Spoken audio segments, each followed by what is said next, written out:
condensed version of it, but this is the deeper playthrough that Dan was talking about. But one of the things I love about this is the fact that it's located underwater. So Shadow of the Tomb Raider has full 360-degree movement. In Rise of the Tomb Raider, you kind of paddled around the surface, and fans said, bring back swimming. We want to go underwater. That's a hallmark of the franchise. And we said, all right, be careful what you wish for, because we're going to give you underwater survival. You've got moray eels, you've got piranhas, you have to manage your oxygen. It's all very fast-paced. It's not meant to be a clunky, slow exploration. But the idea is that Lara is going into these unfamiliar territories. You have to make your way through very, very narrow crevasses, like down dark tunnels. You don't know what's waiting for you. You don't know if there's a treasure there, a challenge tomb, or you're just going to run out of oxygen. So we add that element of exploration. And in this case, if you have upgraded Lara's breath enough, she can make it all the way to this challenge tomb. Without that skill upgrade, you'd never be able to hold your breath long enough to find this challenge tomb. And she's got a sweet outfit too. That's funny enough, because for the underwater thing is that because people were not used to do that when they start playing Shadow of the Tomb Raider, so they went underwater and there were signs of challenge tomb, but they were all turning back because they were afraid of missing, some oxygen. So it was a very interesting dynamic, and seeing that was for us was like, yes, we got it. People are afraid. Also, yeah.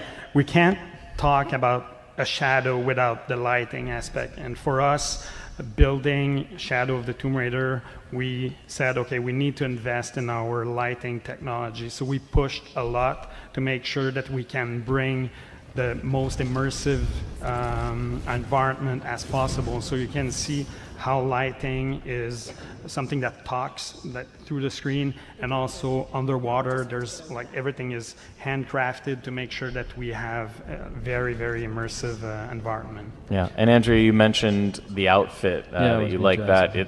One of the things that is really actually quite important about this is that it is showing the culture of Paititi accepting Lara. Because at first, much like the jungle, Paititi is pushing back against Lara. They don't recognize her as someone coming to try and help. They recognize her as a threat from the outside world. And eventually, through her actions and through her friendships with people and interacting with them in a meaningful, positive way, they begin to trust her and welcome her into the culture and give her, the garb that sort of allows her to move freely throughout there. And I think that's sort of like an example of how we treat the world in general. Paititi eventually will accept you if you're doing the right things and it recognizes you're trying to help. The jungle, when you first start, is a very dark and foreboding place. And then as you progress and as Lara becomes one with the jungle, as we say, it actually opens up. It becomes lighter because it is a symbol of the world saying, all right, Lara is fitting into it. It is becoming one with the jungle. Of course, that gives you a lot of great combat advantages, but it's also a measure of that respect that the world is kind of giving Lara. And from a narrative standpoint, also, what's important about Paititi is that it's also a pivotal point for her as she's growing into her role. And this is a pivotal point.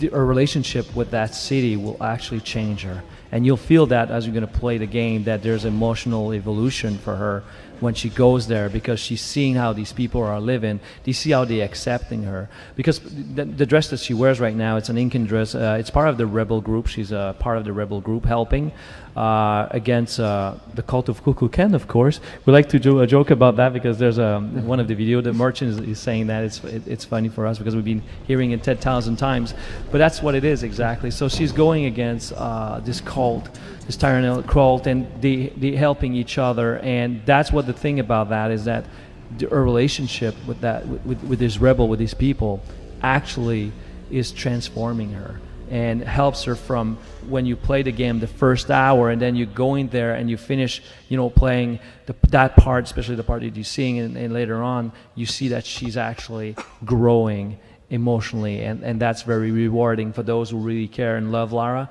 You see that, you see more a human side of her evolving. It's very rewarding. It is the gate to get to Paititi. This is one of the ideas that people from the community had, say, hey, a lot of these cool tombs actually are challenge tombs, and we would like to have, you know, tombs that are much more complex on the main path. And because we had the difficulty, adaptive difficulty in mind, we knew that we could do that. So actually this tomb is on the main path, and it's protecting PyTT.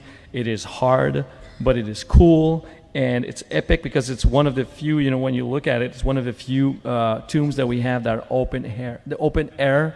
And it's the trial of the eagle. So there's multiple trial that Lara had to go through, reach PyTT. That's why it's not touched by modernity. It's protecting it. There's a trial of the jaguar, trial of the spider, and this is the trial of the eagle. Oh, you guys put spiders in the game? Why? Well, and you know what? I think that one of the things that is most special about this is one of my favorite spots, because it combines several pillars that are so important to the franchise. So if you look at what we're showing here, it's, yes, a tomb, but it also heavily focuses on traversal, heavily focuses on puzzle solving, interacting with the environment, as well as there are some traps in here. If you're not careful, some of the elements that you turn on can actually kill you. And I will say, if you don't want a spoiler, anytime you see Lara take out her bow, close your eyes, and then just keep it closed for about a 10 count, and then you can open it back up. We won't think you're scared because there's nothing scary in this tomb, but if you want to solve it by yourself, the bow is going to give you some spoilers if you watch. Yeah, one thing about failing in trial, this is a good example because in the first place, that map was built by a team we're working with, a great team we're working with, and at some point we were trying to get a very good puzzle. We couldn't do it, so how many times we throw that in the garbage, redo it, and at one point we said, okay, let's bring one of the challenge to put it on one of the puzzle and put it right on the path, and it became one benchmark for all of the other puzzle we made for the game. So I can say the first version of the puzzle was pretty lame. To be honest, it was pretty lame. You know, video games is very hard, you know, and you test a lot of things. And like Mario was saying, it was a team that was building one of the benchmark, what would be like a challenge tomb things, and we were like, wow, man, let's get that and put it there, and it felt right at home with the wind and eagle, so it actually felt right at home, and now people actually love that because it's a great gate. I love that you like indirectly insulted the first guy that worked on this. You're like, it's pretty lame. There's one person right now crying watching this stream, so good job, Dan. I think that this is also a great example. Lame stuff all the time. Yeah, I think this is also a great example of if you turned off the white markings. Just imagine trying to navigate this space without knowing what you could interact with. That to me is where all you guys who said, you know, I think it's like turn off white paint is the group that Dan was talking about earlier. Everyone in that group, this is where you're going to say, maybe just here we turn it on. Just for this one tomb, and then I'll turn it back off, I promise. Exactly. No, always leave it on. Just leave it on. Yes, but this is one of my favorite spaces just because it shows Lara doing what Lara does best, being a brilliant archaeologist. And it's, you know, there's no combat in here, so you can just take your time. You can figure out how does the world work. You know, we always try and make sure that we have very physics-based puzzles, making the world interact and react in a very believable manner. To Dan's earlier point, making it feel like, you know, the civilization could actually build this using the technology and the means that they had at their disposal. So this for me is just such a great example of what makes Shadow of the Tomb Raider special, because you've got an open air tomb, you've got all this puzzle solving, you've got the culture clearly, you know, shining through here. So I just love this. Got to find another way up. Whoever did this demo makes it look so easy. It was not this easy when I tried it.